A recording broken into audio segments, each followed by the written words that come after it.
भगवद गीता गुरु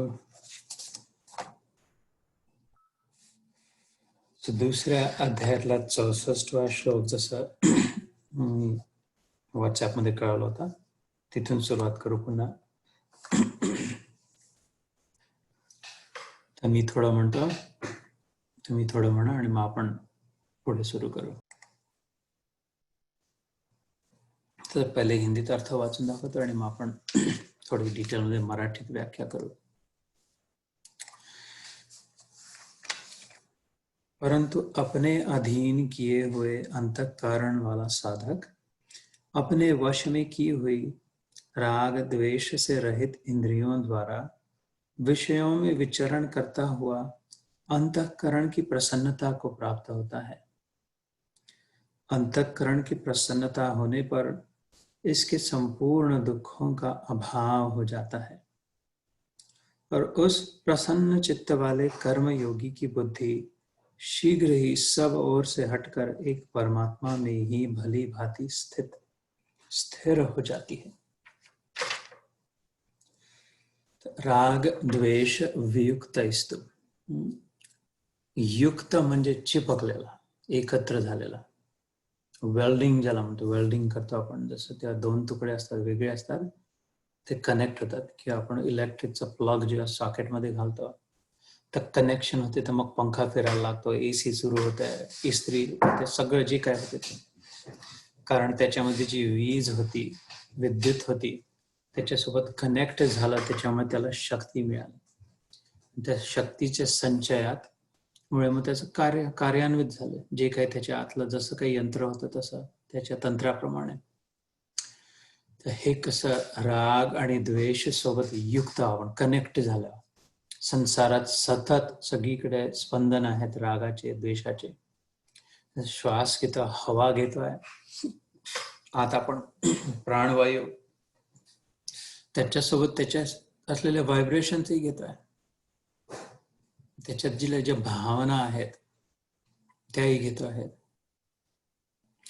तर या संसारात संसारी दुःखालयम असल्यामुळे म्हैसूर सँडलची फॅक्टरी होती. मी हैदराबाद इथे बंगलोरला गेलो होतो आता फेब्रुवारी, तेव्हा फॅक्टरीमध्ये आत गेल्याबरोबर, कारण ती चंदनाची फॅक्टरी आहे, तर तिथे सगळीकडे चंदनाचा वास येतो. असं नाही जरूर की नाकात खोड घुसवलं चंदनाचा किंवा अत्तराने भिजून गेलो तरच चंदनाचा वास येतो.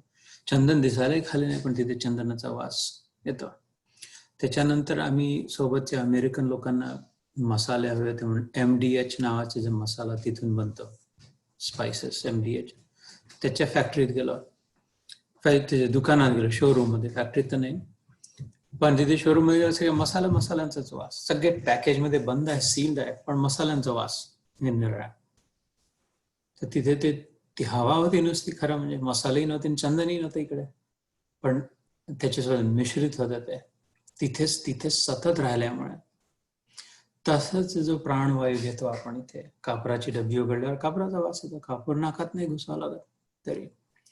तसंच हे संसारे दुःखालय असल्यामुळे जो प्राणवायू घेतो त्याच्यासोबत राग आणि द्वेष हे परस्पर विरोधी आहेत. राग म्हणजे आकर्षण, अत्यंत आकर्षण, सतत मन जाणं, इच्छा होणं एखाद्या वस्तू बद्दल, एखाद्या व्यक्तीबद्दल, एखाद्या परिस्थिती व्हावी अशी मिळावी याच्यासाठी, एखाद्या कुठल्या पर्टिक्युलर जागेसाठी, अशी निरनिराळ्या तो राग, आणि ते न मिळावं, न व्हावं हा द्वेष. तर हे सतत इथे व्हायब्रेशन्स असल्यामुळे प्राणवायू सोबत आत श्वास घेताना तेच आत येणार सतत. तर जसे इलेक्ट्रिकचं कनेक्ट झालं होतं त्याच्यासोबत, वायर जेव्हा लावली सॉकेटमध्ये, जसं वेल्डिंग झाल्यावर कनेक्ट झालं, तसंच इथे आपण सध्या युक्त आहोत, त्याच्यासोबत कनेक्टेड आहोत. दर श्वासात निश्वासात आत घेऊन सोडणं, आत घेऊन सोडणं, श्वास निश्वासामध्ये कशासोबत? राग आणि द्वेष सोबत. अट्रॅक्शन आणि रिपल्शन, लाईक्स आणि डिसलाईक्स, हे आवडते, हे नाही आवडत, हे चांगलं आहे, हे वाईट आहे, असं व्हायला हवं, असं नको व्हायला, हे ठीक झालं, हे बेकार झालं, हे सतत चिंता लागून जी राहिलेली आहे. एक तर जे आवडतं त्याचं चिंतन सुरू आहे, जे ना आवडतं त्याची चिंता सुरू आहे. चिंता आणि चिंतन, चिंता चिंतन, चिंता चिंतन मध्ये मात्र हे आध्यात्मिक नाही, भौतिक संसारिक चिंता आणि चिंतन. ही चिंता नाही सुरू आहे की मला ईश्वर प्राप्ती केव्हा होईल, मला दर्शन केव्हा होईल, मला त्याचा प्रसाद केव्हा मिळेल, मला त्याची शांती कशी केव्हा मिळेल. ही चिंता लागून नाही आहे की मला माझ्या आत्म्याचं दर्शन कसं होईल. आत्मा आत्मा आत्मा ऐकलाय, भूतडा माझ्या आत घुसलेला कोणता आत्मा आहे ते कळेल कसा, दिसतो कसा, खातो काय, याची चिंता नाही लागून आहे. आणि चिंतनही नाही की माझा सुंदर कृष्ण, माझा शांत गंभीर राम कसा असेल, कसे कष्ट सहले असतील. आध्यात्मिक चिंतन, आध्यात्मिक चिंता. चिंतन ही सांसारिक आणि चिंता ही सांसारिक. आपलं पटेल की नाही, आपलं म्हातारपणी ठीक तर होईल, माझा मुलगा माझा ऐकल की नाही, माझी मुलगी मला ठेवेल की नाही, माझं शरीर मला साथ देईल की नाही, माझं पैसे टिकतील की नाही, लोक मला विचारतील की नाही, केस आपण जिंकू की नाही, प्रमोशन माझं होईल की नाही, पगार वाढ होईल की नाही, म्हणजे लोकप्रियता वाढेल की नाही, निरनिराळ्या प्रकारचे हे संसारिक. कारण हे सगळे शरीराला आणि मनाला धरून आहेत. चिंताही आणि चिंतनही.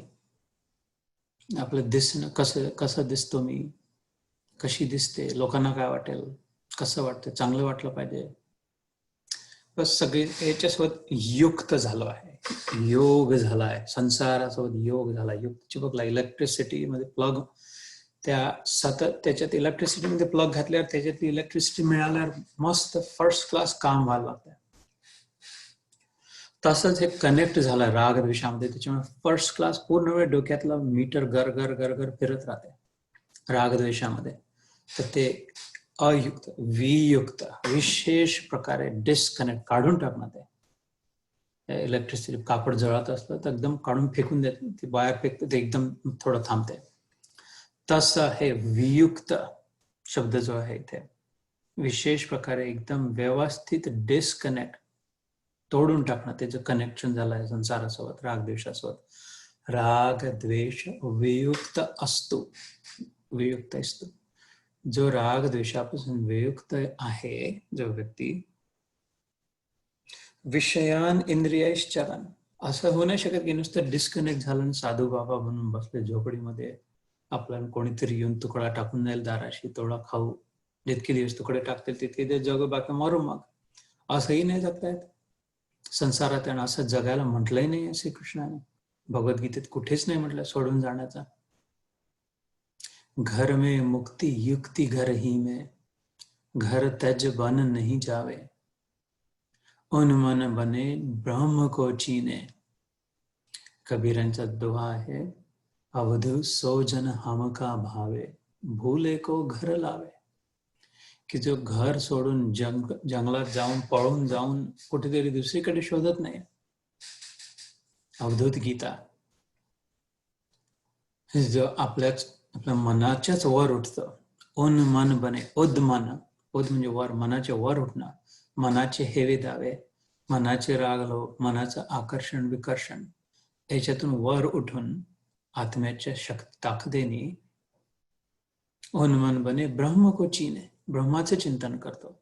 की हे सगळं एक सूत्र जे बद्ध आहे, या सगळ्यातून नाना प्रकारांमधून जे अन्यमधून अनन्य जे आहे, या सगळ्या शरीरांमध्ये एक तार रूप असलेला, सगळ्या मण्यांमधला जो एक हाराचा दोरा आहे, सगळ्या निरनिराळ्या सुंदर फुलांमध्ये सगळे शरीर निरनिराळे स्त्री पुरुष दिसतात, त्यातलं जो एक सूत्रबद्ध आत्मा जो आहे, जो माझ्यातही आहे, माझा श्रीहरी, जो अखिल ब्रह्मांडात व्याप्त आहे, म्हणून माझ्यातही आहे, इथेही आहे, आत्ताही आहे आणि समोरच्यातही आहे. अखिल ब्रह्मांड मा एक तो श्रीहरी, ब्रह्मकोचीने, त्याचं जो चिंतन करते आणि बाकी सगळं सोडून मन वर उठून, उन मन बने ब्रह्मकोचीने, घर में युक्ती, घर मुक्ती घर ही में. इथेच आपल्याच ठिकाणी बसून युक्ती करणं, युक्त होण्याची क्रिया करणं, ईश्वरासोबत योग जोडण्याची, घरात बसून ध्यान चिंतनाद्वारे. आणि जिथल्या तिथे मुक्ती प्राप्त, जिथे बसल्या जागी मुक्ती. तुलसी ममता राम से, समता सब संसार, वन मन बने ब्रह्म कोची में, राग द्वेष वियुक्त स्तु विषयान इंद्रियश्चरण. तर हे राग द्वेषापासून डिस्कनेक्ट करायचं आहे, ती वायर काढून टाकायची आहे प्लग मधून. राग आणि द्वेष पासून, म्हणजे श्वास बंद नाही करायचा आहे, घुटमळून मरून मुर्दा नाही बनून जात आहे. हे पुढच्या भागात विषयान इंद्रियश्चरण, इंद्रियांनी विषयांमध्ये ते सुरू आहे चालणं. चरण म्हणजे संस्कृतमध्ये खाणं नाही, चालणं म्हणजे आचार विचार करणं, त्याच्यात जात राहणं, येत जात राहणं. विषय म्हणजे हे जे शब्द स्पर्श रूप रस गंध जे आहे, आणि इंद्रिय म्हणजे ते ग्रहण करणारे इंद्रिय. शब्द ग्रहण करणारा कर्ण, स्पर्श ग्रहण करणारी त्वचा, रूप ग्रहण करणारे नेत्र, रस ग्रहण करणारी जिव्हा, आणि गंध ग्रहण करणारे घ्राण नाक. तर शब्द स्पर्श रूप रस गंध हे विषयांचा संसार आहे. सगळीकडे कुठेही पाहिलं तरी काही ना काही दिसतेच दृश्य. कशाने कशाचा स्पर्श करू शकतोच, काही ना काही ऐकायला येऊ शकतात. रस निरनिराळे आहेत, वेगळे वेगळे चवी आणि सुवास किंवा सुगंध दुर्गंध हे अनंत आहेत, आणि त्यांना ग्रहण करणारे इंद्रिय सतत बाह्यग्रामी आहेत, बाहेर जाणारे. तर असं नाही की त्यांना हट्ट करून जिद्द करून अजिबात काही पाहणारच नाही मी आता दृश्य, अजिबात काही ऐकायचंच नाहीये, काही खायचंच नाहीये, काही प्यायचंच नाहीये, असं नाही. ते तर ठीक आहे, इंद्रियांना विषयांमध्ये जेवढं आवश्यक, जेवढं सहज नॅचरल जे आहे ते ठीक आहे. पण ते करत असताना मात्र आत्मवैश्य विधेयात, राग, त्यांच्यामध्ये राग द्वेष नाही. इंद्रिय विषयांमध्ये जात असताना त्या कुठल्या एका पर्टिक्युलर व्यक्तीबद्दल आकर्षण किंवा घृणा नाही, द्वेष नाही. कुठल्या वस्तूबद्दल विशेष आकर्षण किंवा विशेष घृणा नाही. चालू ठेवणं, सहज चालू राहा. जसं मी म्हटलं, पाण्यात रेष, पाण्यात जेव्हा रेष मारतो काडीने, त्या रेष तर दिसते ना, रेषच नाही पडत असं नाही होत, रेष दिसते, पण पुढच्या क्षणी निघून जाते. कारण त्या ध्यानाच्या वेळेस जसं मी म्हटलं, कारण त्या पाण्याचं कर्तव्य, पाण्याची इच्छा आहे पुढे निघून जाण्याची, तिथेच अडकून बसण्याची नाही. समोरच्या प्रगतीची वाटचालीची इच्छा असल्यामुळे पुढे चाललं ते सोडून. तर इतवारीत, नागपुरात इतवारीत जो बाजार आहे मोठा, तिथे जेव्हा आपण जातो किराणा आणायला जायचो किंवा कॉटन मार्केटमध्ये, त्या निरनिराळ्या सगळ्या प्रकारच्या, इथे आमच्या इथे लॉटे नावाचं दुकान आहे, कुठले कोरियन मार्केट असतं, तिथे एकाच ठिकाणी जाऊन निरनिराळ्या प्रकारच्या भाज्या, फळं, फुलं किंवा निरनिराळ्या प्रकारच्या इतवारीमध्ये सुकामेवा पासून काही जे हवं ते मसाले, किराणा सगळं मिळतं, काही मिळू शकतं. अजून पुढे गेलं तर पुस्तकं मिळू शकतात, कढई, भांडे, कुकर, टीन, टप्पर, चपला, जुते, सगळं प्लास्टिक का, जुना पुराना, लोहा, लक्कड, प्लास्टिक, टीन, टप्पर वाला सगळं मिळू शकतं. तर जेव्हा जेव्हा इतवारीत जायचं, कॉटन मार्केटमध्ये जायचं, लॉटेत जातो, तेव्हा असं नाही जात की अच्छा झालं सुरुवात, जे दिसेल ते घेत गेला, ज्या गल्लीतून जे जे दिसेल ते घेत गेला, घेत गेला, घेत गेला, घेत गेला, घेत गेला, बस. विचारच नाही की याची आवश्यकता आहे का, हे हवा आहे का, हे घ्यायसाठी आलो का मी इथे. भरतच गेला. मग अजून गल्ली फिरून सायकलवर मागे लावून घर भरतच गेला. आवश्यक असो नसो, हवा असो नसो, असं करतो आपण की एक यादी बनवून जातं, लिस्ट बनवून जातं. इथे सगळं प्राप्त आहे, पण मला फक्त एवढं हवं आहे, बस. तर या लॉटे नावाच्या दुकानातून, वॉलमार्ट मधून, अशा आयल्स मधून गल्ली आपण फिरतो, असं जाऊन इकडून जातो. हजारो प्रकारचे आहे, पण आपण मात्र आपल्या लिस्टवर जेवढं आहे तेवढंच बघत राहतो, शोधतो, तेवढंच घेऊन बाहेर निघतो. असं का नाही करत की अरे हे तर किती चांगलं दिसतंय, घेऊन घे, हेही चांगलं आहे, हे घेऊन घे, हे घेऊन घे. हे बरोबर नॅचरल असते आपल्याला. नाही, मला जे हवं आहे तेच, ते घ्यायसाठी आलं, तेवढाच किराणा. मटन, मांस, मच्छी नाही घेत, तिथे जाऊन, कारण आम्ही शाकाहारी आहे. तसं संसारात आपल्या अवतीभवती सतत काही ना काही राग द्वेष राहणारच. इतवारीमध्ये अजून काहीतरी मिळेलच, कॉटन मार्केटमध्ये अजून भाज्या, अजून फळ, अजून फुलं मिळतीलच, वॉलमार्टमध्ये, लॉटेमध्ये. असं कधी होणार नाही की सगळं आता काहीच नाही, सगळं घेऊन झालं. पण त्याच्यासाठी गेलो का आपण त्या दुकानात? या संसारात याच्यासाठी आलो का की याला सुधारणं, त्याला सुधारणं, हिचं असं आहे, त्याचं तसं आहे, हे असं करू, ते तसं करू, हे असं झालं पाहिजे, ते तसं झालं पाहिजे. ते तर मग गाय बकरी जिथे तोंड मारलं तिथे तसं झालं. पण आपल्याला तर बुद्धी दिलेली आहे, बुद्धिप्रधान जीव मनुष्य. आपण एक यादी घेऊन आलोय, लिस्ट घेऊन आलोय. तेवढंच पाहायला तिथे शोधायला. खरं म्हणजे त्या यादीवर काहीच लिहिलेलं नाही, फक्त एक स्वतःची प्राप्ती. एकच उद्देश घेऊन आला, प्रमुख उद्देश, आत्मप्राप्ती, स्वतःची अनुभूती करणं. आणि बाकी छोट्या गोष्टी त्या यादीवरच्या ते तेवढ्यासाठी, शरीर निर्वाहासाठी जेवढं आवश्यक, त्या आत्मप्राप्ती या मनुष्य शरीरातच होऊ शकते. शरीरम आद्यम खलु धर्म साधनम.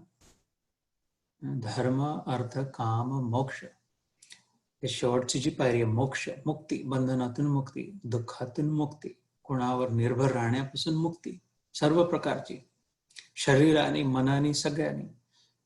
याच्यासाठी जेवढं आवश्यक तेवढंच त्या यादीत लिहिलेलं आहे की त्या मुक्तीसाठी ह्या मनुष्य शरीराने शक्य आहे ती. आणि त्याच्यासाठी हे शरीर चालू ठेवणं आवश्यक आहे. त्या शरीर पोषणासाठी जेवढं आवश्यक आहे तेवढं त्या यादीमध्ये खाली छोटं दुसऱ्या मागच्या बाजूला गौण गोष्टी लिहिलेल्या. ओके, बाय द वे, थोडं खाण्यापिण्याची व्यवस्था करा.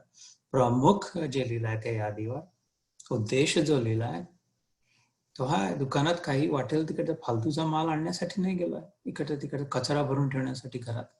तसं ह्या संसाररूपी दुकानात फालतूचा कचरा या खोपडीमध्ये भरून ठेवण्यासाठी नाही आलोय की कोण कसा आहे, काय असं झालं पाहिजे, यांनी असं त्यांनी तसं. रीते रह जाएंगे. रिकाम टेकड्याचे धंदे, चांभार चौकशा करून तसं हात हलवत जावं लागेल, पुन्हा यावं लागेल.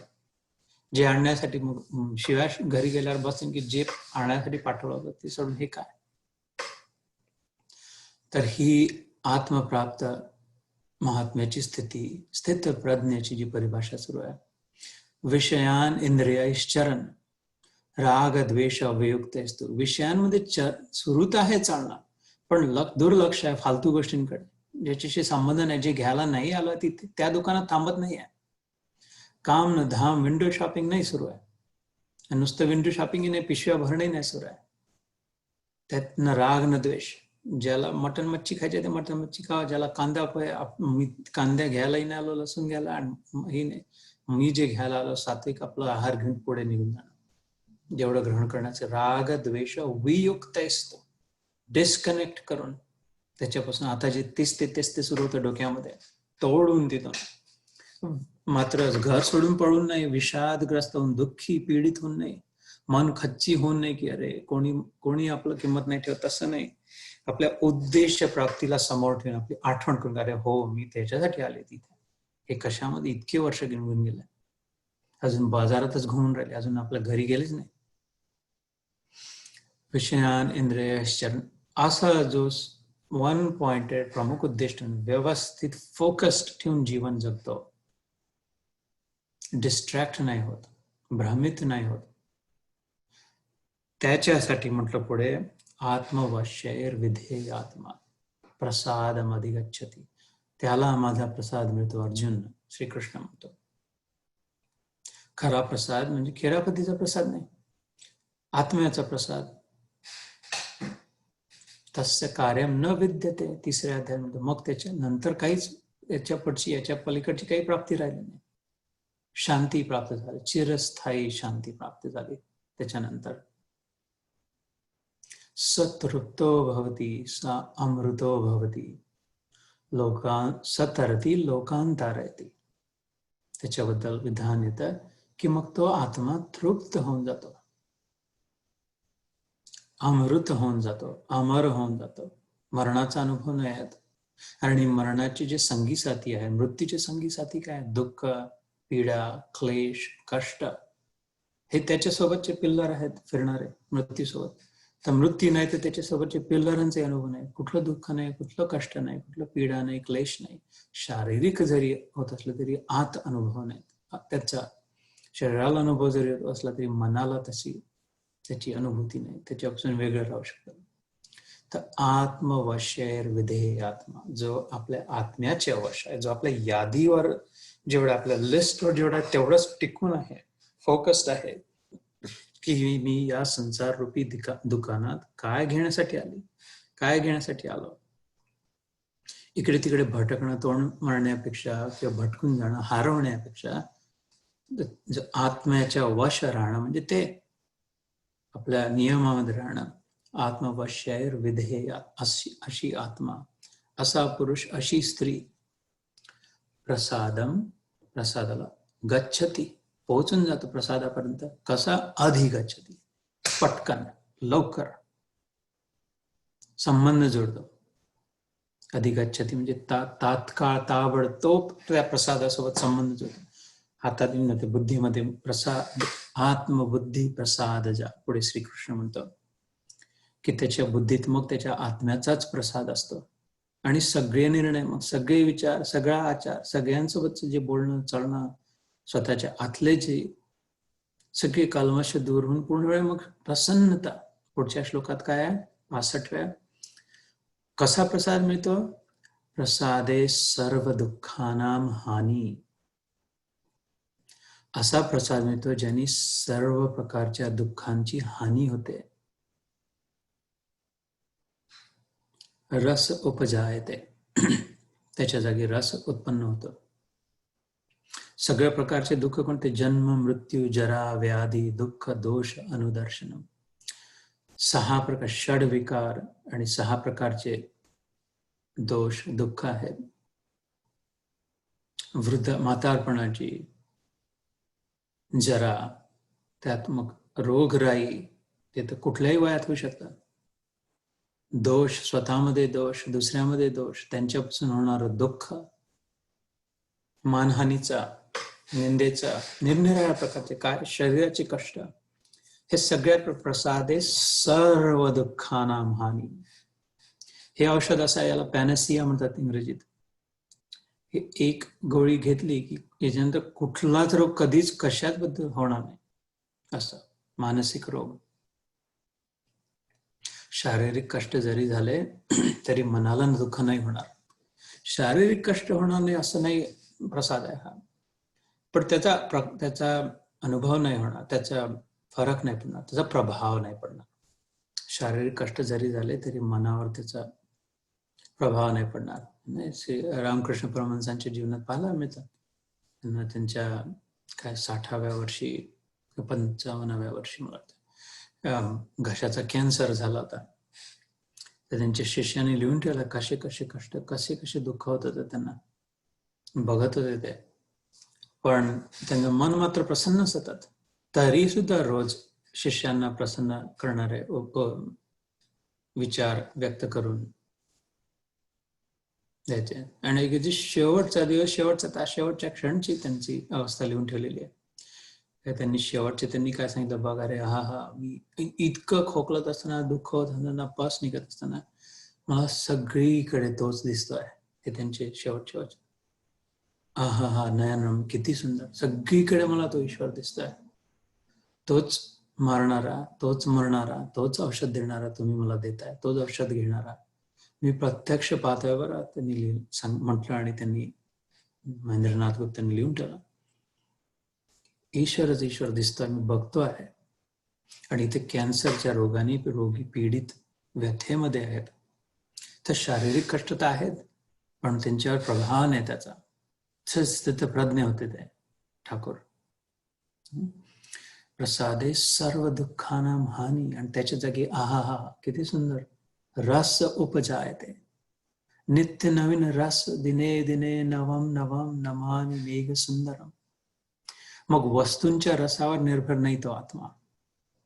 काही खायला प्यायला मिळेल, थोडं अजून सोबत जर लोणचं असेल किंवा फोडणीचं तेल असेल किंवा अजून थोडी जळकी फोडणी असेल किंवा सोबत पापड असेल किंवा अजून नंतर शेवटून आईस्क्रीम असेल किंवा आंब्याचा रस जर असेल किंवा पाणी बर्फ टाकलेला जर असेल किंवा AC असेल तरच एवढ्या गरमीमध्ये, किंवा थंडीत हीट असेल तरच, किंवा माझ्यासोबत जरा बसून बोलाल तुम्ही थोड्या वेळ तरच, की आपला आवडीचा शो असताना नेमका TV वीज गेली नाही तरच, कुठल्याच प्रकारावर तर मग मला रस मिळाला. छान शो होता, बरं झालं.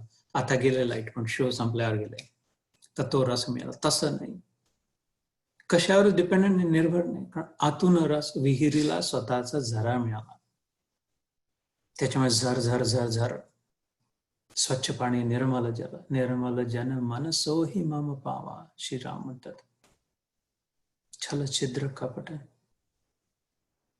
न भावा. टाका नाही आहे, वरून वरून सतत पाणी भरून ठेवा नाही लागत आहे, साफ नाही करावं लागत आहे. त्याच्यामुळे स्वतःचा झरा असल्यामुळे सतत पाणी आणि स्वच्छ पाणी आहे. त्याच्यामुळे कोणावर निंदा नालस्ती राग लोभ कोणाशी नाही, सगळ्यांसोबत समतेचा सुंदर व्यवहार, घेणाऱ्या देणाऱ्यासोबत, न देणाऱ्या न घेणाऱ्यासोबत आहे. कारण लक्षात आलं की अरे यार, हे काय मी विसरून गेलो होतो ना. पुढे अर्जुन म्हणतो ना, 18 ते नष्ट मोह स्मृतिर्लत्व. मला आता आठवलं काय कोणत्या झंझटीत पडलो होतो मी, हट, दुसऱ्यांवर डिपेंडंट. आता नाही, आता मला आठवलं की कुठलं नाटक, स्वतःचा माझा ठेवा आहे. ईश्वराने मला स्वतःचा संचित दिला, स्वतःचा ठेवा दिला, कधी न संपणारा ठेवा दिला. माझं प्रसन्नता माझ्यामध्ये माझ्यासोबत पाठवली त्या मनुष्य देहात. तिकडे लक्षच नव्हतं, आत जो माझा स्वतःचा ठेवा होता, आणि बाहेरूनच शोधत होतो.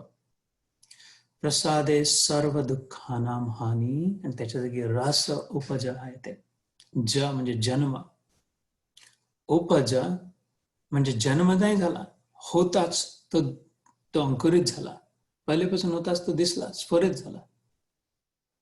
उपजलं म्हणजे त्याचे अचानक आजपर्यंत नव्हता, देवाची कृपा झाली, गुरुनी हात ठेवला आणि प्रकाश झाला, आणि त्याच्यानंतर मग मला खूप रस प्राप्त झाली, आनंद झाला. ते जन्म झाला.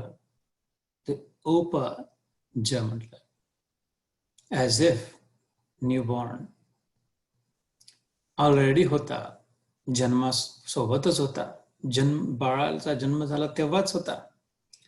आता उपजला, आठवला, प्रगट झाला, लक्षात आला. रस उपजायते. आणि मग प्रसन्न चेतसो ह्याशु. किती सुंदर वर्णन आहे. किती चांगलं होईल तर आपल्या सगळ्यांच्या जीवनात अशी स्थिती आली तर. मरेच तर इथपासून, आता या क्षणापासून जितके काही वाजले, आता 5:40 झाले असेल तिथे बहुतेक, या दिवशी, या वेळपासून जीवनभर मरेच तर प्रसन्न चेतसो ह्याशु. माझी सगळी चेतनाच, चैतन्यच प्रसन्न प्रसन्न प्रसन्न ह्याशु, असं बुद्धी परी अवतिष्ठते. बुद्धीच जर अशी स्थित होऊन गेली, ठोकल्या गेली, गाडल्या गेला तो खांब प्रसन्नतेत. पाण्यात जर ठोकला तर पाण्याने सडून जाईल. तसं प्रसन्नते तर जर माझं मन रूपी खांब ठोकल्या गेला, त्याच्या अवतीभोवती पूर्ण सगळीकडे प्रसन्नतेच्याच वाफा, प्रसन्नतेचेच तुषार उडतात, प्रसन्नतेचाच सुवास आहे. बुद्धी परी अवतिष्ठते, प्रसन्न चेतसो ह्याशु. त्याची चेतना शक्तीची, ज्याच्यामुळे मी जिवंत, माझं जीवन, माझा अनुभव करण्याची जी वृत्ती आहे, शक्ती आहे, तीच जर प्रसन्नतेत प्रतिष्ठित झाली, तीच जर प्रसन्नतेने ओली चिंब झाली, डुबून निघाली, बाहेर काढला तर ओतप्रोत टप टप टप टप टप टप धारा टपकून राहिल्या त्या आत्म्यातून प्रसन्नतेच्या. पिळलं तर नुसतं धार प्रसन्नतेची, आणि तरी पुन्हा सोडलं तर पुन्हा ओलं प्रसन्नतेचा रस. काय सुंदर जीवन, फर्स्ट क्लास जीवन होईल. कोणी विचारो न विचारो, काही मिळो न मिळो, कोर्ट केस जिंको हारो, ठीक आहे, स्वतःच्या प्रसन्नते. हे स्थित प्रज्ञाचं वर्णन. कारण अर्जुनाने विचारलं की तो खातो काय, तो पितो काय, बोलतो कोणती भाषा, बसतो कसा, उठतो कसा, चालतो कसा. तर रे, उठतो बसतो चालतो खातो तेच, तसंच तुझ्यासारखं, किंवा आधी जसं खात होता तसंच, त्यात काहीच बदल नाही झाला, बाह्य बदल नाही झाला. अंतःकरण बदललं. Inner transformation. आतून वृत्तीच बघण्याची दृष्टीच बदलली. आतलं लेन्सच बदलून टाकला. तर वेगळे त्याला आता अनुभव. हा 65वा श्लोक होता. प्रसादे सर्व दुःखानां हानिरस्योपजायते प्रसन्न चेतसो ह्याशु बुद्धिर्पर्यवतिष्ठते. हे शक्य आहे. मोठी गोष्ट काय सगळ्यात, हे शक्य आहे. कोणासाठी? सगळ्यांसाठी. मनुष्य रूपात, मनुष्य देहात असण्यासाठी अवश्यंभावी शक्य आहे. सगळ्यात घोष वाक्य, सगळ्यात मोठी घोषणा, सगळ्यात इथे स्टॉप करून विचार करायला हवा किंवा आपल्या ध्यानात, दिस इज पॉसिबल. आणि हे माझ्यासाठी जरूर आहे, हे तुमच्यासाठी जरूर आहे, मिळवायलाच हवं. या जीवनात हे मिळूनच ठेवा. हेच अट्टहास, हीच प्राप्ती पहिले पाहिजे या स्थितीची.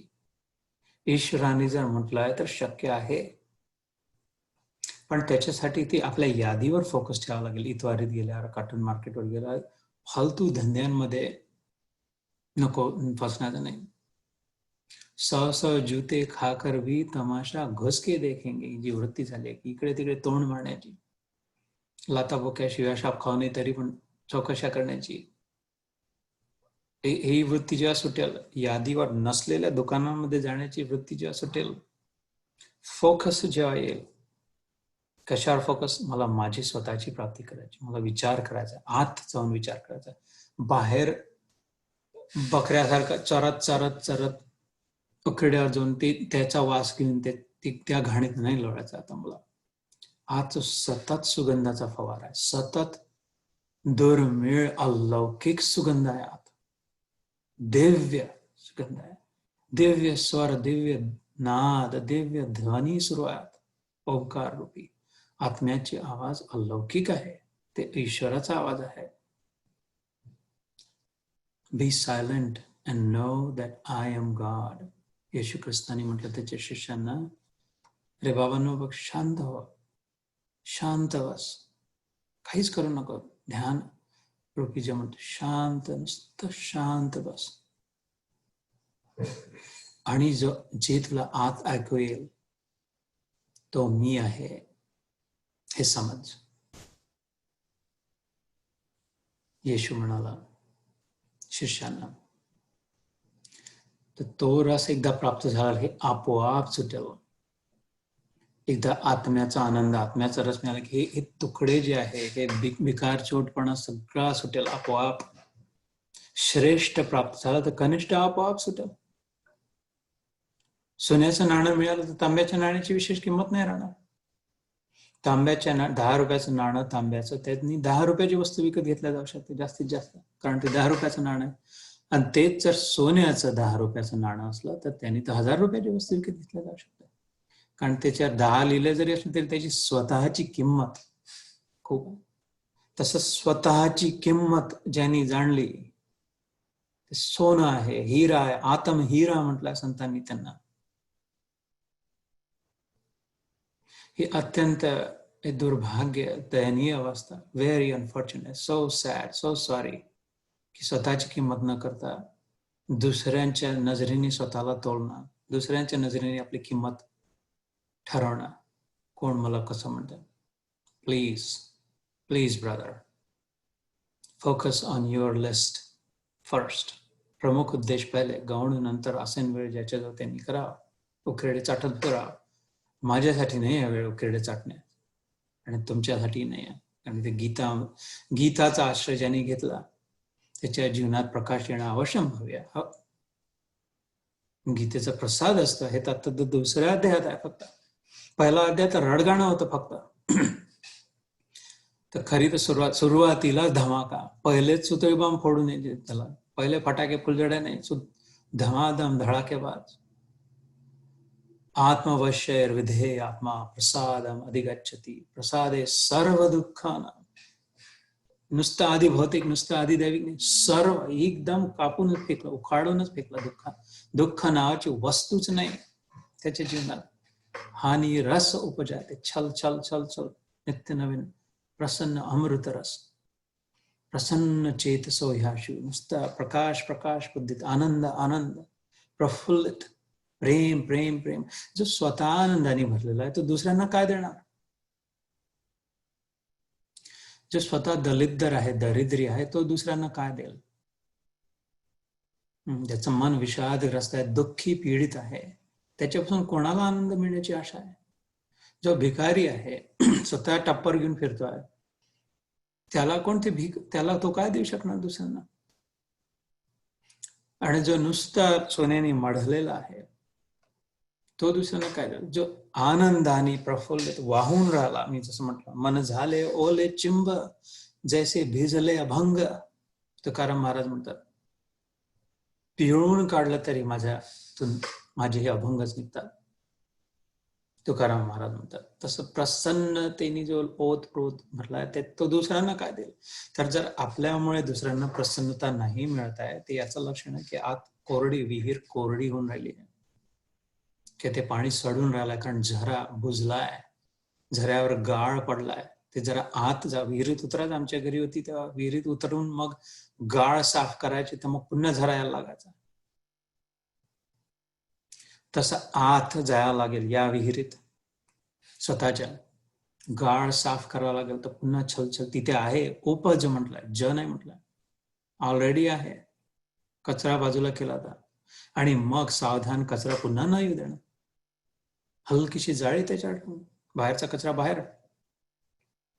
याच्यापासून पळवाटी नाही, सोडून नाही जायचं कुठेच. विषयान इंद्रियश्चरण while going through the world. जगातून फिरत असताना सुद्धा हे शक्य आणि मिळवायला हवं.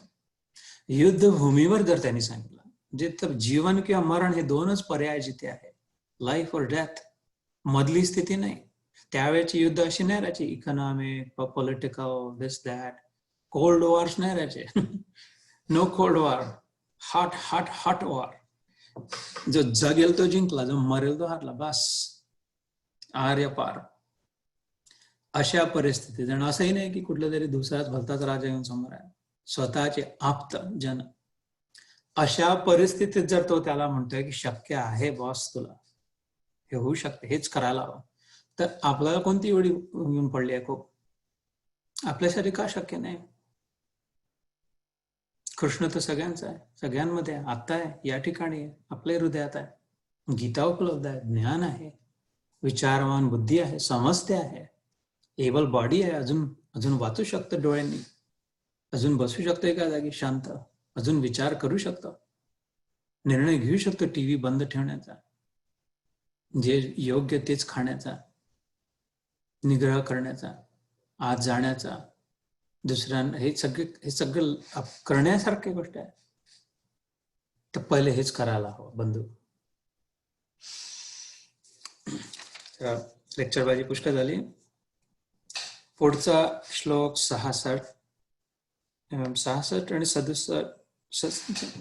67 श्लोक आहे. नास्ति बुद्धिर अयुक्तस्य न च अयुक्तस्य भावना न चाभावयतः शांतिर अशांतस्य कुतः सुखम्.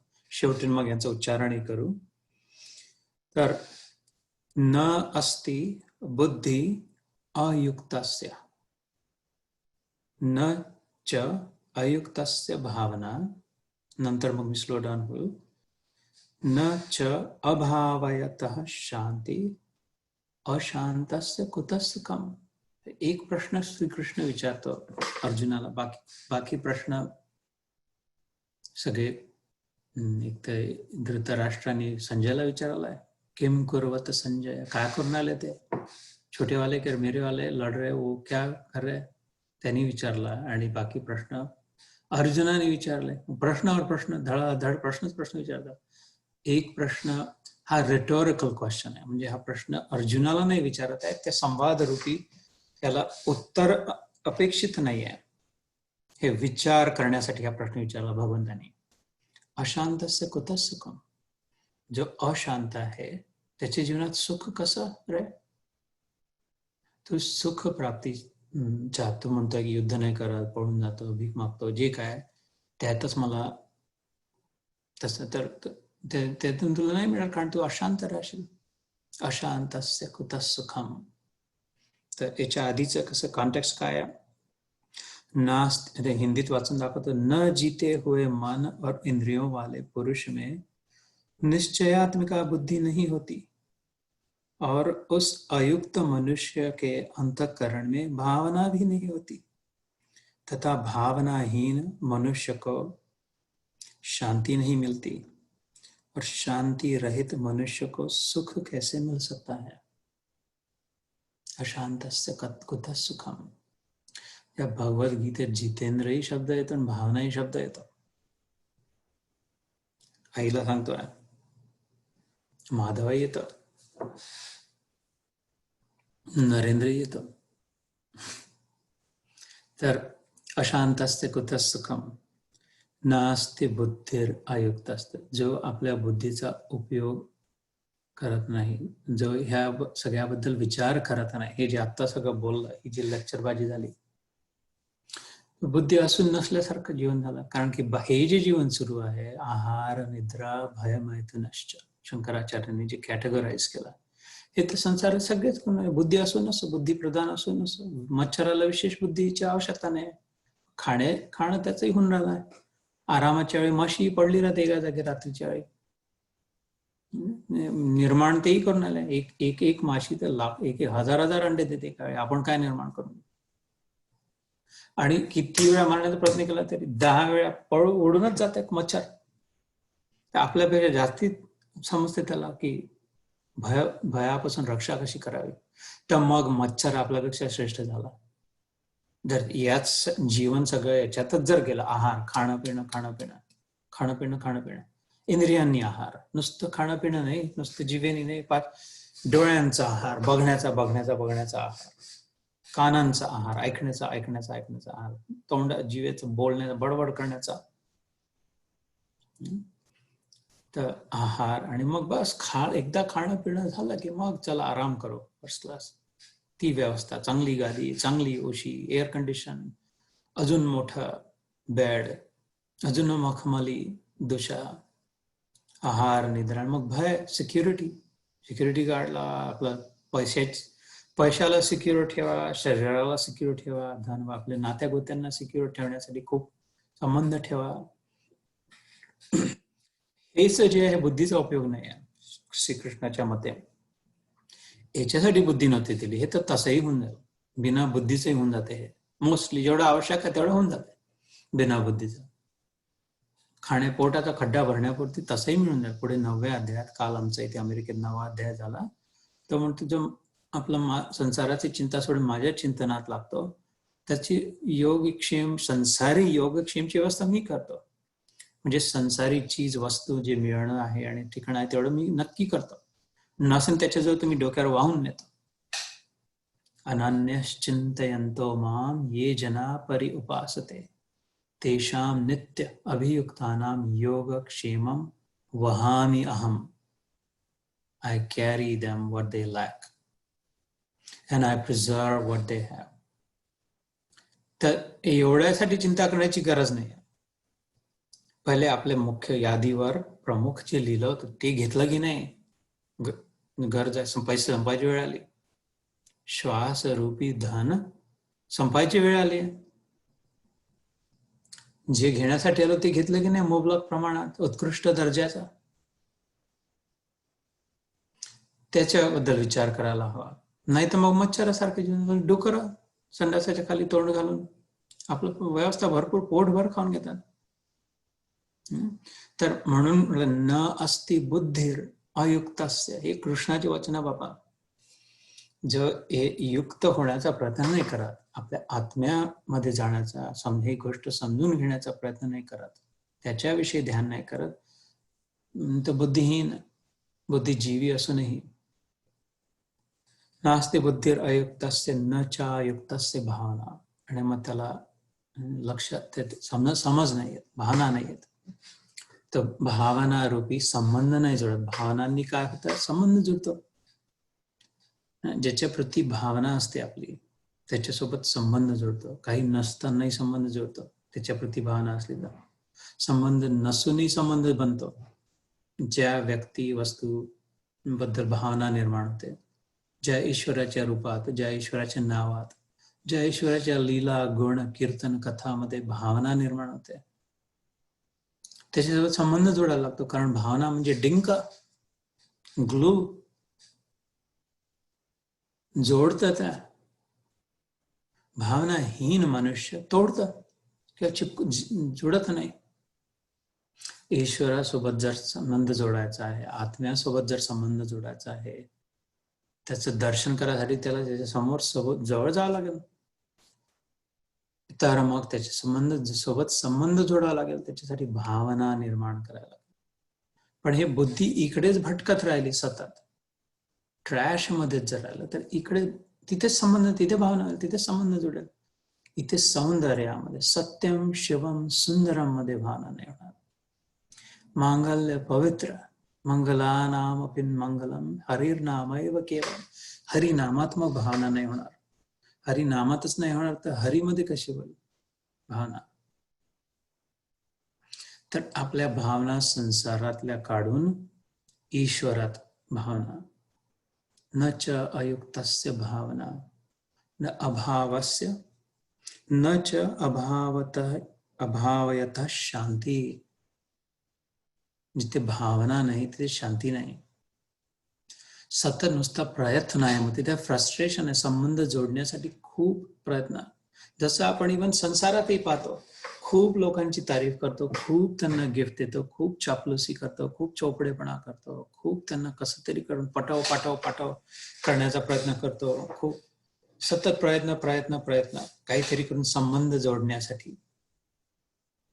आणि तरी जर त्यांनी आपल्याला हेरसून लावला, हीन भावनेने थोडं आपल्याला गिनलं नाही, थोडक्यात म्हणजे, तर अशांती होते, तिथे फ्रस्ट्रेशन येतं. इतकं केलं आम्ही, इतकी काळजी घेतली, इतकी चिंता केली, इतकं, पण यांना किंमत नाही.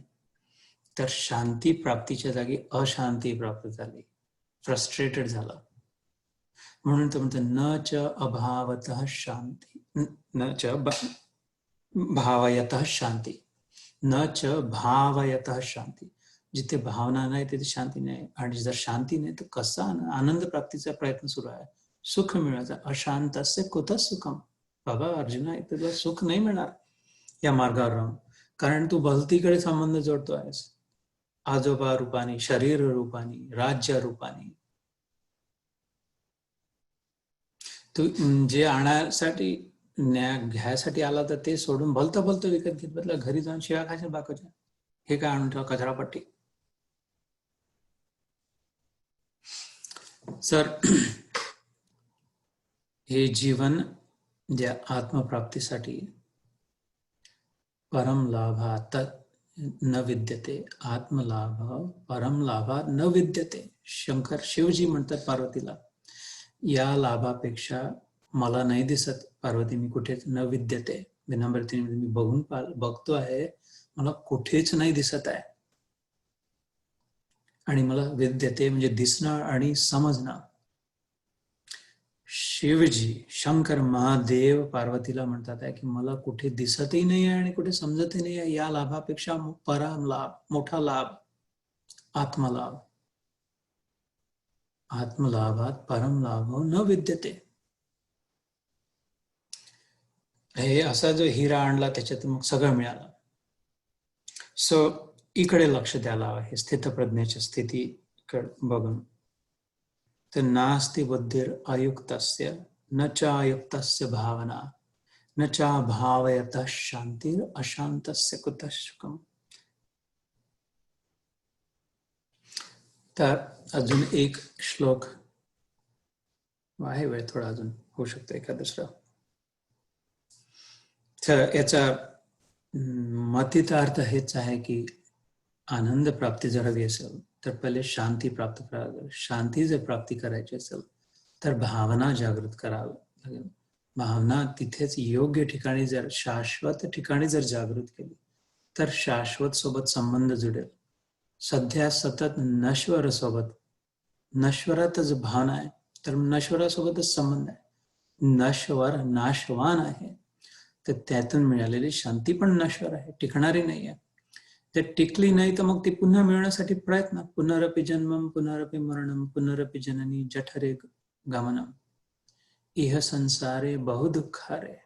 शंकराचार्यांनी म्हटलं ना, बरं संसारातच जर भावना केली तर खूप मिळेल, सतत मिळेल. काय? बहु मिळेल. काय? दुःख आहे. या संसारात खूप मुबलक प्रमाणात दुःख कचरा पट्टीच मिळेल. उकिरड्यावर गेला तर हे त्वरी नाही, कॉटन मार्केट नाही, उकिरडा आहे, इथे नाही मिळणार तुझ्या पाहायला.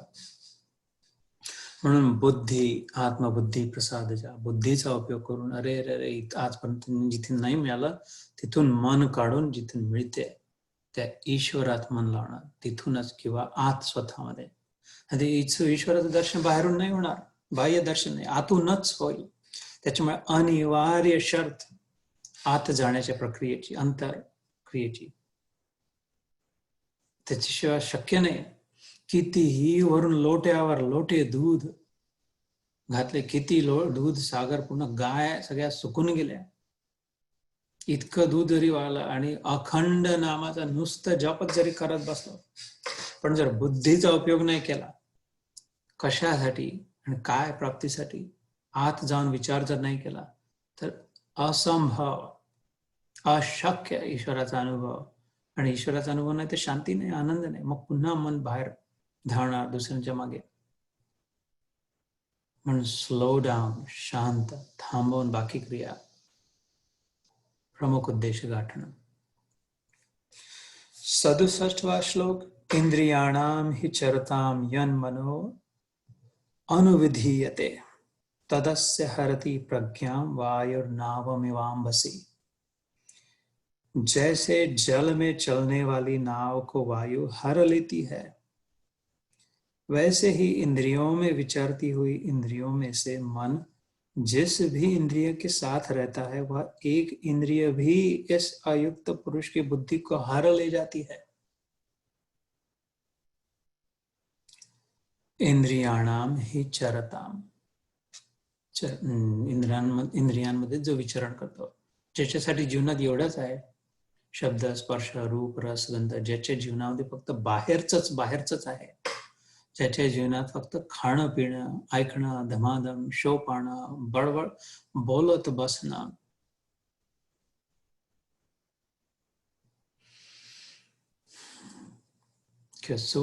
गंधांमध्ये, रसमध्ये, हेच जे आहे ज्याच्या जीवनात. इंद्रियाणाम हि चरताम यन मनो, ज्याचं मन त्याच्यातच आहे, अनुविधीयते, बस एवढं पर्याप्त ज्याच्या जीवनात आहे की हेच आहे, अजून काय आहे जीवनात. नावही घ्यायचं तर बाहेरूनच घ्यायचा विचार आहे, जेवढं वरवरून वाचलं व ठेवून दिलं बाजूला. त्याच्यासाठी काय? तदस्य हरती प्रज्ञा, त्याची प्रज्ञा म्हणजे बुद्धीच्या वर पलीकडची इंट्युजन. प्रज्ञा म्हणजे बुद्धीने तर आपण विचार करू शकतो, समजू शकतो, पण अनुभव बुद्धीत नाही होत. अनुभव प्रज्ञामध्ये होतो. म्हणजे अंतःकरण जे मी मागे सांगितलं होतं, मन, बुद्धी, चित्त, अहंकार.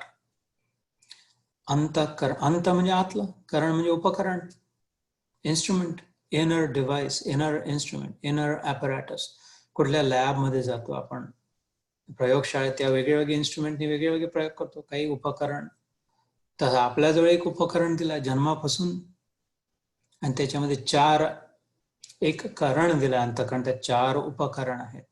एक मन रूपी आहे, एक बुद्धी आहे, एक चित्त आहे आणि एक अहंकार आहे. आणि त्या मनालाही 5 सेन्सर्स दिले आहे, बाहेर सेन्सर्स लावून दिले आहे. हे सेन्सर आहे डोळे रूपी, नाक रूपी सेन्सर्स आहे, कान रूपी सेन्सर्स आहे, जीभ रूपी सेन्सर आहे, आणि सगळीकडे त्वचा रूपी सेन्सर आहे. स्पर्श लक्षात येते, काही फील करता येते, ते सेन्सरने आत घेण्याची प्रक्रिया सुरू होते. बाहेर काय सुरू आहे ते मन, त्याचं पॅकेजिंग, याचा अर्थ काय, हे निर्मिळ नुसतं पाहणं नाही, पण पाहतोय आणि ऐकतोय, ऐकतोय, खातोय, या सगळ्याचा प्रोसेसिंग मन. आणि मग बुद्धी त्याचा निर्णय करणार, चांगलं वाईट, बरं वाईट, आवडतं नावडतं, अच्छा बुरा, चाहिए नाही चाहिए. आणि अंतःकरणामध्ये ते साचून बसणार, जे निर्णय करून योग्य, चांगलं किंवा महत्वाचं, ज्याला बुद्धीने महत्व दिलं. इंद्रियांनी आत आणला मसाला, मनाने त्याला पुट टुगेदर केलं पॅकेज, बुद्धीने निर्णय केला, की what is worth keeping, what is worth throwing, toss और कीप. जे बुद्धीने निर्णय केला की हा हे महत्वाचं आहे, ज्याला याला महत्व दिलं बुद्धीने, ते अंतःकरणामध्ये त्याच्यावर मग प्रक्रिया सुरू झाली, त्याचा विचार सुरू झाला. आणि अहंकार रूपी करणाने त्यानं माझं बनवलं, स्वतःच बनवलं त्याच्यावरती लपेटून. तर कोणीतरी निंदा केली, कान रूपी कर्णाने ऐकली निंदा, मनाने त्याचं पॅकेजिंग केला, त्याचा अर्थ काय. बुद्धीने निर्णय केला की हे महत्वाचं आहे, माझा अपमान झाला, असं कसं म्हटलं, मी इतकं केलं, मला अपमान केला. अंतःकरणात जाऊन साचलं ते, आणि अहंकाराने त्याला आपलं बनवलं. ते सतत फिरते. आता बुद्धीने निर्णय केला हे महत्वाचं आहे, असं कसं म्हटलं, माझा अपमान कसा केला. हा निर्णय झाला की this is important, I want to remember this. हे विसरायचं नाही आहे. ओके, एवढा अपमान झाला है, विसरायचं नाही. तर अंतःकरण म्हणलं ठीक आहे, भेजो फिर मेरे तरफ.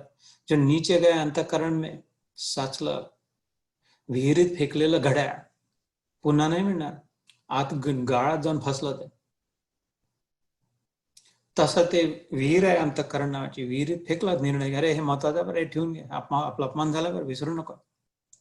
आणि माझा अहंकार म्हटलं, माझा अपमान झाला, आणि तेच ते अंतःकरणात पुन्हा, कारण त्याला महत्व दिलं बुद्धीने.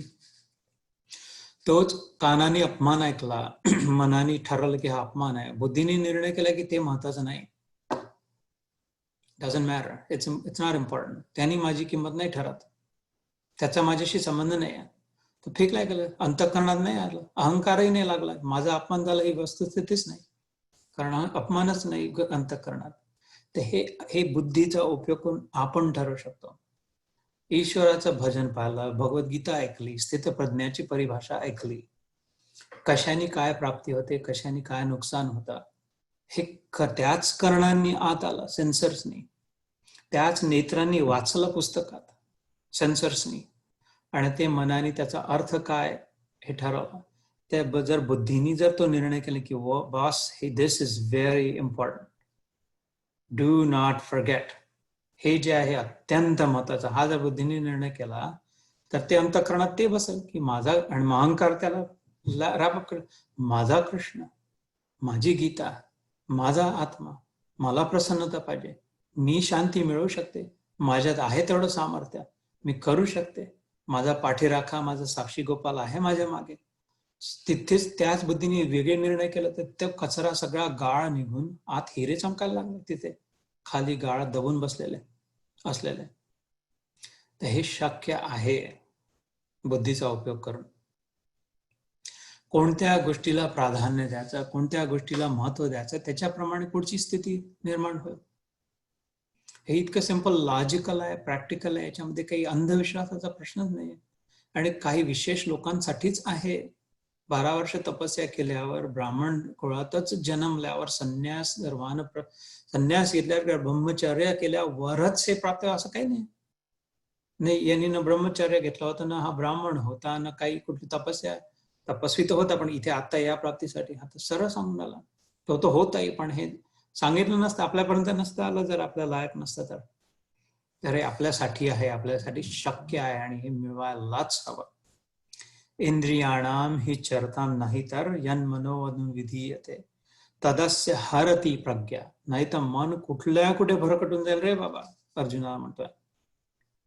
वायुर नावमेवांबसी, पाण्यात, समुद्रात नाव जी सोडली, नुसती नाव, रिकामी नाव जर सोडून दिली, वारा शेड, जिकडे वारा जाईल तिकडे घेऊन जाईल ते नावेला. त्याला जर नांगर नाही टाकला, बांधून नाही ठेवला, लक्ष जर नाही दिला, नियंत्रणात नाही ठेवला, तर सरावर इकडच्या तिकडच्या कुठल्या कुठे चालू जाईल. तुला जिथे जायचं तिथे नाही पोहोचणार ती नाव, वाराला जिथे नाही जात तिथे पोहोचेल, आणि मग हरवशील. आपल्या प्रदेशात नाही पोहोचणार, आपल्या ठिकाणी नाही पोहोचणार. आपलं ठिकाण कोणतं आहे, कोणता देश आहे आपला? आज चल के तुझे मैं लेच के चलो ऐसे गगन के तले, आपल्याला तिथे पोहोचायचं आहे ना. हे इथे तिथे नाही, जहा गम भी न हो, आंसू भी न हो, बस प्यार ही प्यार मिले, तिथे आपल्याला पोहोचायचं. पण हे वायू, हे शब्द रूपी वा इंद्रिय रूपी, हे तिथे नाही नेणार. म्हणून वॉच, केअरफुल, लक्ष दे म्हणतात. कुठे बुद्धीचा उपयोग कर, या श्लोकात म्हटलं. ह्याच्यापैकी एकही तो म्हणतो भरकटून जायचं. आसक्ती एखाद जरी झाली, या 5 शत्रू आहेत, जसं शत्रू सारखे वागतात त्या कारण आपणच त्यांना ताकद देतोय. ते तर न्यूट्रल आहे, डोळे नाही मुद्दाहून काहीतरी जाऊन वाईट दृश्य समोर आणत आहे, कान मुद्दाहून सतत जाऊन शिव्या शाप अपमान नाही तेवढंच फक्त आणतात, बाकी सगळं ठेवून देत आहे बाहेर, असं नाही कान नाही करतात, ते न्यूट्रल कॉन्ड्युट्स आहे. आपणच त्यांना चैतन्य जे मिळालंय, जीवन जे मिळालंय, तर ते जिथे ठेवलं तिथे त्याला पॉवर मिळाली. आपणच त्यांना पॉवर देतोय आपला, की चस्का लागला त्याचा घाणीचा, कचरापट्टीचा चस्का लागला, त्याच्यातच आसक्ती झाली, ड्रग्ज घेण्याची जशी वृत्ती झाली, ऑब्सेशन झालं, ऍडिक्टेड झालं, तर ते आपण उलट इकडे चस्का लावू शकतो. नित्य नवीन रसात ईश्वरात चस्का लावू शकतो, तिथला चस्का पूर्णपणे सोडू शकतो. अयुक्त, जस पहिल्या श्लोकात, डिस्कनेक्ट, अनप्लग, सोडून काढून टाक, उखडती वायर त्याच्यात लागलेली, आणि इकडे लाव, इकडचं असतो या भिंतीत लाव. इतकं सहज आहे, इतकं सोपं आहे, इतकं शक्य आहे. आणि नाही तर तो म्हणतो की जशी नाव अपहरण होते कुठल्याकडे, तसं तुझं मन कुठल्याकडे चालू जाईल, भटकून जाशील, आणि मग विनाश होईल, नुकसान होईल खूप. एक छोटसा गोष्ट सांगतो याला, महाभारताच्या युद्धातली, आणि मग पुढच्या वेळेस आपण सुरू करू 68व्या श्लोकापासून. 68वा श्लोक काय नसतं, भूमिकेसाठी सांगतो. तस्माद यस्य महाबाहो निगृहीतानि सर्वशः इंद्रियाणि इंद्रियार्थे अभ्यस तस्य प्रज्ञा प्रतिष्ठिता. तो म्हणून इसलिए हे महाबाहो, जिस पुरुष की इंद्रियों के विषयों से सब प्रकार निग्रह की हुई है, उसी की बुद्धि स्थिर है. स्थित प्रज्ञा जर व्हायचं असेल तर इंद्रिय संयम आवश्यक आहे, विचार करणं आवश्यक आहे, की काय खातोय, किती खातोय, का बरं खातोय, कसं खातोय, काय पाहतोय, किती पाहतोय, कसं पाहतोय, कशासाठी, हे कशासाठी, व्हाय, उद्देश काय, हे समोर सतत ठेवणं अत्यंत आवश्यक आहे. नाही तर सारावारा धावायला लागतील ते कुत्र्यासारखे, कुठल्या घोडे तुला तुझ्या आत्म्याला भटकून नेतील. म्हणून इट्स द प्रज्ञाचे आहे. So we will start there 68. तर महाभारताचं युद्ध सुरू झाल्यानंतर हे सगळं गीता आणि त्यांनी सुरू केलं. त्याच्यानंतर भीष्म पितामह 10व्या दिवशी त्यांचं ते पडले. आणि त्याच्यानंतर जी अभिमन्यूची जी कथा आहे, ते त्यांना सगळ्यांना वाटलं की आता अर्जुनासाठी सोपं होईल, कारण की भीष्मच मुख्य बनून बसले त्याच्यासमोर. तर त्याच्यासमोर एक जुळे भाऊ आले कौरवांकडून, त्यांचं नाव मी विसरतोय आता. त्या जुळे भावांनी अर्जुनासमोर जाऊन त्याला राग द्वेष रूपी जुळे भाव म्हणा, जसं काही विचार करायचं असेल, पण प्रत्येक ऍक्च्युअल 2 योद्धा राजकुमार होते, जुळे भाऊ, आणि त्याला खूप ललकारला. त्याला समोर इकडे तिकडे जाऊ न देते, त्याची निंदा करून, त्याचा उपहास करून, चिडवून, डिवचणं जसं म्हणतात, त्याला डिवचून सतत. त्याच्यासाठी काही कठीण नव्हतं अर्जुनासाठी त्यांना उडवून लावणं, पण त्याला तिथे लक्ष नव्हतं त्याचं. इकडे चक्रव्यूह, भीष्म नंतर हे झाले, द्रोणाचार्य झाले, आणि त्यांनी म्हटलं की मी चक्रव्यूह रचतो, आणि चक्रव्यूहातून ती कशी होल सेना, असं स्पायरल, की जे असं गोल गोल फिरत करणार नाही ते युद्ध, आणि मध्ये सेंटरमध्ये येऊन पोहोचल तो राजा, त्यांचा राजा. जसं अजगर कसा बेडकाला गिळून घेतो पूर्णच्या पूर्ण, चावत नाही, बसत, तुकडे नाही करत, फाडत नाही, पूर्णच्या पूर्ण अख्खाच्या अख्खा गिळतो, आत चालला जातो बेडूक, आणि मग प्रक्रिया होते, पाचन क्रिया. तसं चक्रव्यूहाला असं खूप युद्ध जाऊन तोडताड करून येते, त्याची ती स्ट्रॅटेजीच अशी असते, त्याचं क्रिएशनच असं असतं की थोडं करत बाकी सुटून तो त्यांचा राजा मध्ये येऊन पोहोचेल. चेकमेट जसं म्हणतो चेसमध्ये आपण, की आता पळायला जागाच नाही, आणि राजा बंदी झाला तर तेव्हाचा नियम होता की हारले तुम्ही युद्ध, है ना. सो त्यांनी चक्रव्यूह रचला होता द्रोणाचार्यांनी. म्हणून अर्जुनाचं सगळं लक्ष होतं की त्या चक्रव्यूहाचा भेद करायचा. हे मच्छरांकडे लक्ष नव्हतं. म्हणजे कृष्णाने सांगूनही ठेवलं होतं त्याला की अरे इकडे आज डिस्ट्रॅक्ट नको बरं, आजचा दिवस संपेस तर, नाही तर गडबडून जाईल, युद्ध हारण्याची वेळ होईल. तर आज अजिबात डिस्ट्रॅक्ट, कोणी काही म्हणू, कसंही हो, कुठे तुझं लक्ष चक्रव्यूह भेदन कडे, कारण की दुसरं कोणालाच चक्रव्यूह भेदन माहित नाही. राईट. सध्या म्हणजे अभिमन्यूला नंतर लक्षात येतं की माहित होतं, पण वन वेच माहित होता ट्रॅफिक, त्याला वापस येणार माहित नव्हतं. तर चक्रव्यूह भेद करणं फक्त तुला माहिती, do not distract today, stay focused only on this. म्हणून हे दोघं सतत मध्ये मध्ये येतात आणि तो लक्ष नव्हतं, पण ते इतके बाजू इतके चिडवायला लागले, इतकं डिस्ट्रॅक्ट केलं, इतकं त्याचा मर्मभेदी शब्द त्याला, की त्यांना माहित होते की याला काय म्हटले आणि काय म्हटले आणि कसं म्हटले आणि तो सहन करूच शकणार नाही, कारण त्याचा तितका निघाला. असं करत करत ते त्याला डिस्ट्रॅक्ट करायला लागले आणि त्याच्यामुळे त्याला वाटायला यांना पटकन यांना मारतो, दोघांनाही मच्छर दोन पटकन मारतो आणि मग जातो. आणि ते थोडेसे अजून समजलं, पुन्हा त्याला दिवसाचे पुन्हा असं करत करत ते हळूहळू त्या दोघांनी, आणि कृष्ण सतत त्याला म्हणते, अरे बाबा तुझं वय निघून जातं बरं याच्यामध्ये, जसं. आणि असं करत करत त्यांनी त्याला इतक्या दूर नेलं त्या डिस्ट्रॅक्शन मध्ये, खूप दूर नेऊन सोडला युद्धभूमीच्या पलीकडे. त्यांच्याशी युद्धामध्येच तो उलझून गेला आणि इकडे चक्रव्यूह सुरू व्हायला लागला,